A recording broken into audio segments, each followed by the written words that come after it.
Tem filmes que a gente termina pensando, meu Deus, que experiência maravilhosa, que filme lindo! Ô maluco, você está aí, maluco? E tem Mononoke e as Cinzas da Ira, que a gente termina pensando, meu Deus, será que eu tô bem? Será que eu preciso de um banho de sal grosso? Mas calma, que é exatamente essa sensação que esse filme quer te passar. Hoje eu quero falar sobre esse filme maravilhoso, incrível e fascinante, que não quer te agradar, mas ele quer te fazer sentir. Em primeiro lugar, eu gosto de inovar e também quebrar tabu. Mesmo que o que você sinta seja desconforto. Tá bom. Meu nome é Ruth, você assistindo o canal Não é a Rutinha. Bom, gente, estou de volta aqui A Pápila também. pra esse filme, esse vídeo, que é um marco aqui no canal. Acho que foi o primeiro vídeo que eu fiz nesse estilo, sobre o primeiro filme de Mononoke, Fantasma na Chuva. E agora que lançou o 2, eu não poderia deixar de falar sobre esse filme, né? Pra quem não conhece, Mononoke e as Cinzas da Ira é um filme de 2024 e é a sequência de O Fantasma na Chuva. E é um filme dirigido pelo Kenji Nakajima, que é o mesmo criador da série Mononoke de 2007, que é uma queridinha da galera cult, a galera que gosta das coisas mais diferentonas. Maremoto, maremoto, mar. E sim, é o mesmo universo. Só que agora num formato mais simbólico, mais experimental, com muito mais budget. Vamos ser sinceros aqui que esse filme gastou bem mais do que aquela série. Grana, grana, grana. E sinceramente, bem mais esquisito também. Como eu falei, né, o anime já era conhecido por uma galerinha aí que curte esse tipo de anime, por ser muito inspirado nas pinturas antigas japonesa, ter um estilo assim bem diferentão, uma forma de contar a história mais desconstruída, em que você precisa catar mais as informações ali, ele não te joga muitas coisas na cara. E essa trilogia de Mononoke pega toda essa essência que Mononoke tinha em 2007 e joga gasolina em cima. É arte, é pesadelo, é icônico, gente. O vídeo a seguir possui spoilers. Assista por sua conta em risco.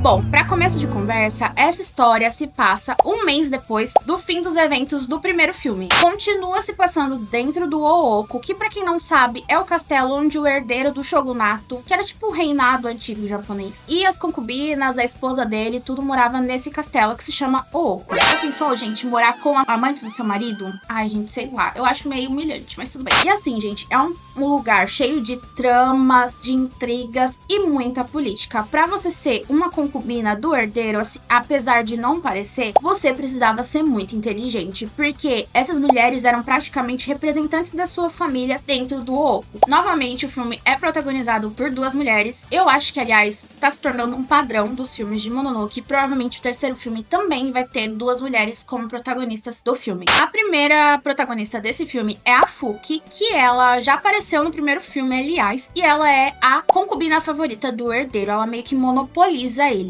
Sou toda natural, eu sou bonita pra caramba. E por causa disso, ela acaba engravidando. Mas essa gravidez não é vista com bons olhos pela corte. Por a Fuki ter uma origem mais humilde, a família dela era bem pobre. Pobreza pega. O pai dela até comenta que eles passavam fome. E eles saem dessa situação porque o herdeiro vê a Fuki trabalhando no Ooku como escrava normal ali, limpando as coisas. E ele se apaixona por ela e escolhe ela pra ser concubina dele. Ai, que delícia. Um ano atrás, trabalhávamos juntas, buscando água e fazendo tarefas. Escute, senhorita Sayo. A senhorita Fuki foi notada e escolhida por conta dos sentimentos do herdeiro por ela. Mas, principalmente, por causa dos jogos políticos que tem ali dentro do Ooku. Não seria muito interessante dar essa posição, que é muito importante, de mãe do herdeiro, pra uma pessoa que não tem nenhuma posição política, nenhum tipo de poder político. Um personagem muito importante que é apresentado logo no começo do filme pra gente é o conselheiro Otomo. Ele não aparece no primeiro filme, mas a filha dele aparece, que era a Botan. Ela é uma personagem que aparece bem pouco no primeiro filme, e ela é uma das concubinas do herdeiro. O rolê é que o Otomo, ele quer a qualquer custo manter a pureza de sangue e a linhagem do shogunato. E a administração do Ooku, que dura 150 anos. Enquanto toda essa treta política está rolando, a gente ainda tem o Mononoke que aparece no castelo, de novo. Eu me conheço, não vai dar. Nesse caso, esse Mononoke se chama Hinezumi. E o boticário, que é responsável por exterminar esses Mononokes, ele chama esse Mononoke Mononoke de rato de fogo. E ele nasce ali das culpas, das dores, enfim, toda a energia pesada que rola ali dentro do Ooko. Em meio a todo esse caos, e spoiler, a gente descobre que a origem do Mononoke é a Suzu, que é uma das concubinas que viveu ali no Ooko há uns 20 anos atrás. E acontece que tanto a Suzu quanto a Fuki estão na mesma situação. Isso, aliás, é um outro padrão que eu reparei nesses dois filmes. Sempre tem um personagem no passado e um no presente. E as duas sempre têm algum tipo de conexão, estão passando pelo mesmo momento. O que me faz acreditar que o Mononoke desperta quando ele vê a situação que ele passou acontecendo de novo. Não sei se dá pra entender. Não. Mas tem sempre esse padrão das duas serem muito parecidas. E, no caso, a Fuki, ela foi pressionada pela família dela e pelo shogunato pra tomar um veneno e matar o bebê que ela tava carregando. No caso, a Fuki também recebe essa intimidação, só que ela escolhe ter o bebê. Ela escolhe não fazer o Você mesma abortou a sua criança e se arrepende tanto a ponto de queimar a si mesma. Pra você ver como a história é parecida. As duas são duas mulheres de origem pobre. Elas acabam engravidando do herdeiro, mas o bebê não é visto com os bons olhos, porque as duas são pobres. Esse bebê é uma desgraça. Queima logo essa porra aí. E por causa disso, os bebês dela seriam sementes de fogo. É um termo que o Otomo usa pra falar dessas pessoas. Podem trazer caos pra linhagem, pro Ooko, enfim, podem trazer algum tipo de caos. Eu vou fazer uma observação aqui, porque eu penei pra caramba pra entender esse filme, tá? Esse quebra-cabeça tá muito confuso. Eu reassisti ele, fiquei anotando, ai, pai de fulano, ciclano e filho,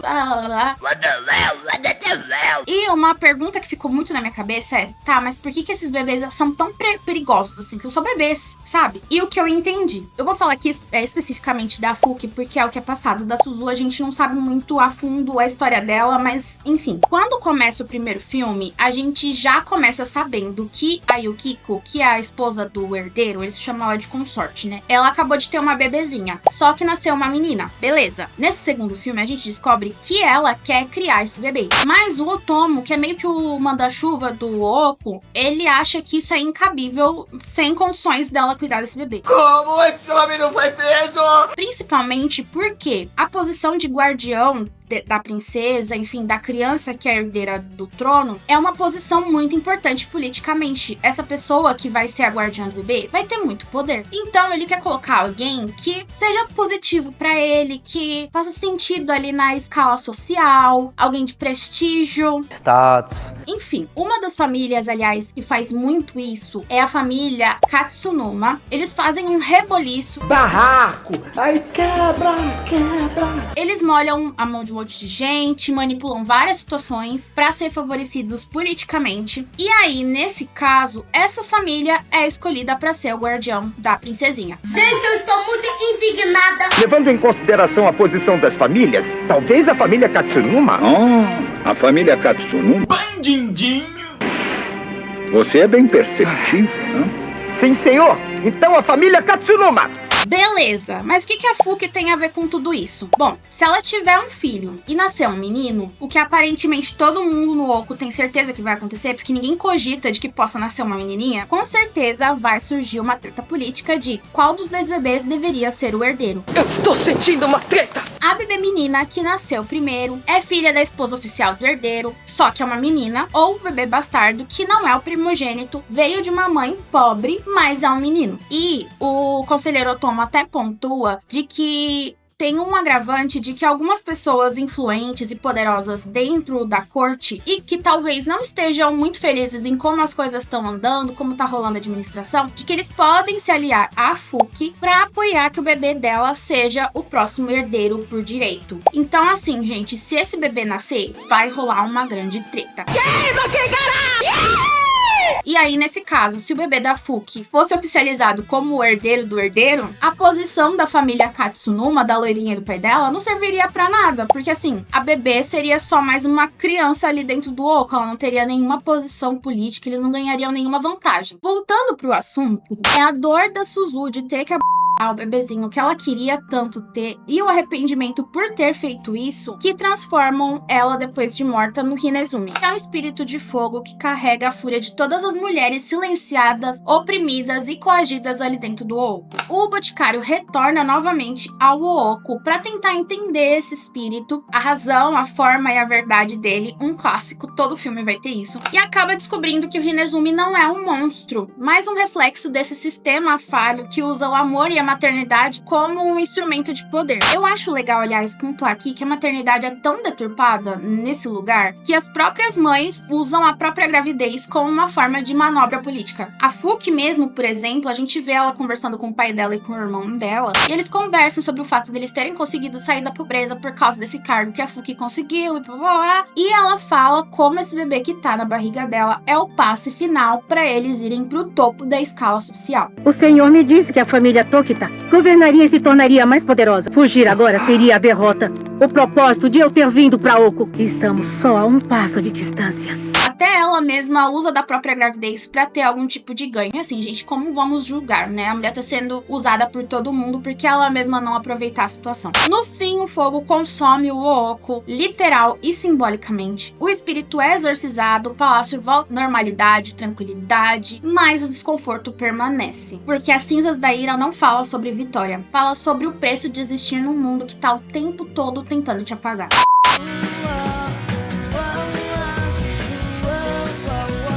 Aqui entre nós, a beleza desse filme é um show à parte. Moço. O padrão altíssimo que o primeiro filme coloca se manteve de pé, consegue ser alcançado. Vocês conseguiram. Eu vou resumir com 2 palavras. Parabéns, pessoas envolvidas nesse filme. Tem momentos que parecem uma pintura em movimento, tem muita informação que a gente acaba perdendo, porque é muita coisa acontecendo o tempo todo. É muita informação. Alguns momentos parece que a gente tá assistindo uma pintura em movimento, outros parece que a gente tá tendo uma bad trip em 4K. As cores continuam extremamente vibrantes, o ritmo acelerado, e é tudo propositalmente estranho. Nada é bonito de um jeito confortável, é bonito de um jeito que te cutuca. E sinceramente, eu acho isso maravilhoso. Tem gente que termina o filme falando, meu Deus, que coisa horrível, mas é exatamente esse o ponto. O desconforto é um instrumento artístico aqui nesse filme. O filme quer te deixar mal porque ele tá falando de um sentimento que a gente não quer olhar de frente. E transformar esse caos em arte é um jeito de dar forma pro que nós, seres humanos, tentamos de todas as formas evitar, perceber? Os tabus da sociedade. Ou seja, Mononoke e as Cinzas da Ira é praticamente uma sessão de terapia coletiva, só que feita de fogo e trauma ancestral, enquanto o terapeuta grita na sua cara. E no final nem tem cafezinho, tá?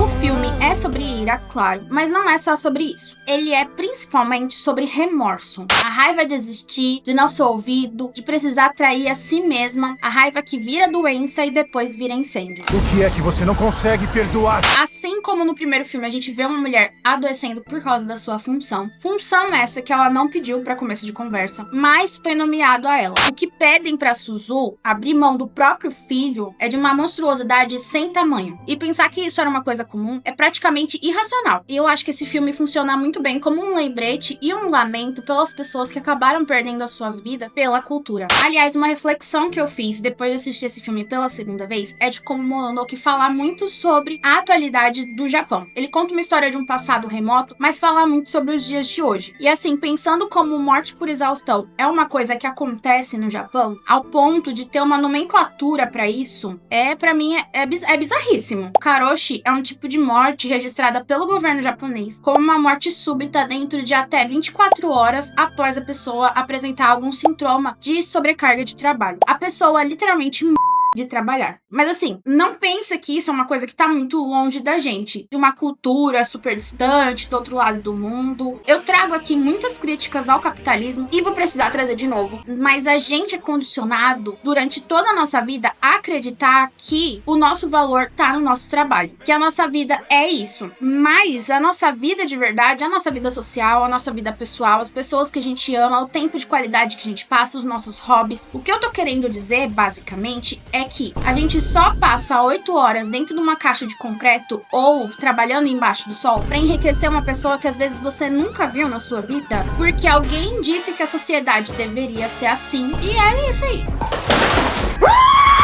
O seu trabalho não é a sua vida real. Em Mononoke, essa desumanização das pessoas, e principalmente das mulheres, fica muito claro. E essa parte grotesca da humanidade contrasta perfeitamente, lindamente, com a beleza que o filme tem. A todo momento a gente vê ser pedido para essas pessoas deixarem de lado quem elas são, as paixões que elas têm e até os desejos que elas têm, a vida que elas criaram até aquele momento para servir de corpo e alma ao Ooko, a esse sistema que dura 150 anos, ao ponto que as pessoas chegam a ser mais fiéis com o Ooko do que com a própria família, que é o caso da Botan, que é uma pessoa que prefere ser fiel ao Ooko e a função que ela tá fazendo ali, ao invés de fazer alguma coisa que trairia essa função, mas que traria benefícios tanto para a família dela quanto para ela própria. E tudo isso em busca de uma possibilidade de algum dia você ter uma visão superior que ninguém sabe te explicar exatamente o que é, que na verdade nada mais é do que ser assimilado por esse sistema ao ponto que você perde tanto a sua identidade que o mais importante para você é manter aquela estrutura administrativa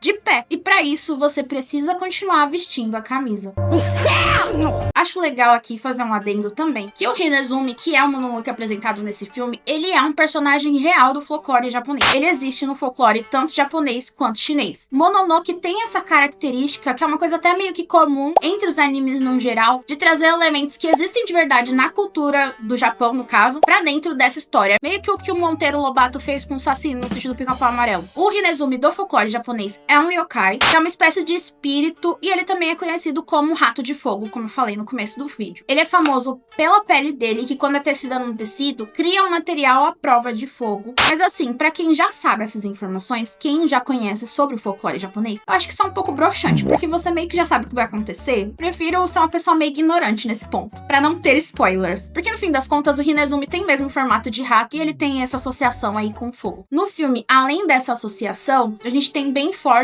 o elemento rato. Ele é apresentado como um animal auspicioso, e no folclore japonês, assim como eles falam no filme, ele é muito associado à fertilidade, à prosperidade, principalmente devido à grande habilidade que esse animal tem de se reproduzir pra caramba. Então aqui dentro do Ooko, a gente vai ver muito esse elemento, porque basicamente o Ooko é uma fábrica de fazer bebês. Ela disse isso? No fim, Mononoke e as Cinzas da Ira não é sobre vingança, nem sobre espíritos, é sobre o que acontece quando tudo que você acreditava ser verdade, ser o certo, acaba desabando. O Ooko queima, mas não só o palácio, é a ideia da pureza, da obediência e do silêncio. O fogo consome o que nem deveria existir mais. E o que sobra são as cinzas, que ironicamente é o primeiro passo para recomeçar. O filme é icônico, denso, cheio de camadas, e é exatamente isso que faz ele ficar maravilhoso, tão lindo, porque ele não te entrega respostas fáceis. Ele faz você analisar essa sujeira, esse sofrimento, essa raiva que a sociedade acaba empurrando para debaixo do tatame. E no meio disso tudo, o Mononoke nada mais é do que um ser que observa, que analisa, que provoca. Ele não julga, não consola, ele só mostra o reflexo. E o reflexo, às vezes, é feio demais pra gente olhar por muito tempo. E talvez o que o filme tente dizer é que algumas coisas realmente precisam queimar. As tradições que são prejudiciais, os medos, as regras que só servem pra prender as pessoas. E nem sempre dá pra gente sair ileso, mas dá pra gente sair livre.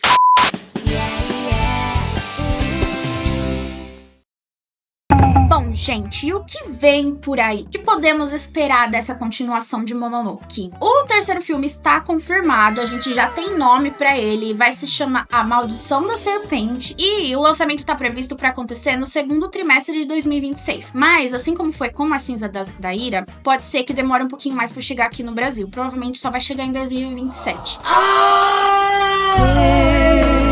Eu acho que esse segundo filme vai se aprofundar mais na mãe do herdeiro, porque eu acho que essa personagem não foi apresentada à toa, focaram muito na cara dela. E provavelmente o herdeiro vai ter algum papel aí mais importante, porque assim, a gente já faz 2 filmes, ele tá aparecendo toda hora, mas a gente não sabe nem qual é a voz dele. Se pá, não tem nem dublador pra ele ainda. E um detalhe que me deixou muito curiosa, que tá me dando uma raiva porque ainda não falaram disso, é a deusa da água. Pelo que eu vi no Reddit, minhas fontes de dados, no fundo do poço, no primeiro filme, aparecem 3 pilares, e cada um representa um deus deus diferente. Todos eles estão amarrados por uma corda a uma estrutura central ali. E quando o Caracassa, que é o primeiro Mononoke, morre, uma das cordas é rompida. O que dá a entender que as cordas e esses pilares estão associados cada um a um Mononoke diferente, como são 3 filmes, 3 pilares. E que talvez eles estejam prendendo alguma coisa ali no centro. Então talvez no final do terceiro filme, quando o Boticário matar o último Mononoke, a gente vai ter um novo vilão aí mais forte, tipo boss final. Não sei, gente. É uma hipótese do que pode acontecer aí. E quem sabe seja a deusa da água. Aliás, a gente fica sabendo que o loirinho lá, que aparece no primeiro filme, super misterioso, com as 2 filhas gêmeas dele lá, estão relacionados à deusa da água. É falado pra gente nesse filme que ele faz parte de uma família que é guardiã da deusa da água. E por causa disso, os homens dessa família podem entrar no oco sem precisar de toda a burocracia, de ter o crachazinho e pó. Mas assim, gente, a minha sede sobre essa curiosidade não foi sanada. A gente não sabe quase nada sobre a deusa da água. Isso está me dando muita irritação. Fofoqueira! E uma coisa que eu fiquei meio chocada quando eu me toquei e que assim passou meio despercebida pra mim no primeiro filme é que a água do poço é muito nojenta, ela é muito fedida. Mas eu me toquei agora de que ela é nojenta e fedida porque tem literalmente cadáveres ali dentro. Tipo, todas as mulheres que morreram no primeiro filme foram jogadas dentro do poço. E tipo, elas jogam e continuam bebendo água. Por que você tá bebendo uma água que tu sabe que tem um cadáver decompondo? E se você saiu desse filme pensando, meu Deus, que pesadelo maravilhoso, deixa aqui nos comentários qual foi a sua parte favorita do filme. Ou então, quais são as suas dúvidas aí, as suas previsões para o próximo filme, para esse encerramento dessa trilogia. Aproveita e se inscreve no canal, deixa o seu like aqui nesse vídeo, que vai ter parte 3 quando o terceiro filme sair. É uma promessa que eu estou fazendo, viu, gente? Aproveita para ver outras análises de filmes que eu fiz aqui no canal. Talvez ver o vídeo sobre o primeiro filme que você ainda não viu. E até o próximo vídeo. Tchau!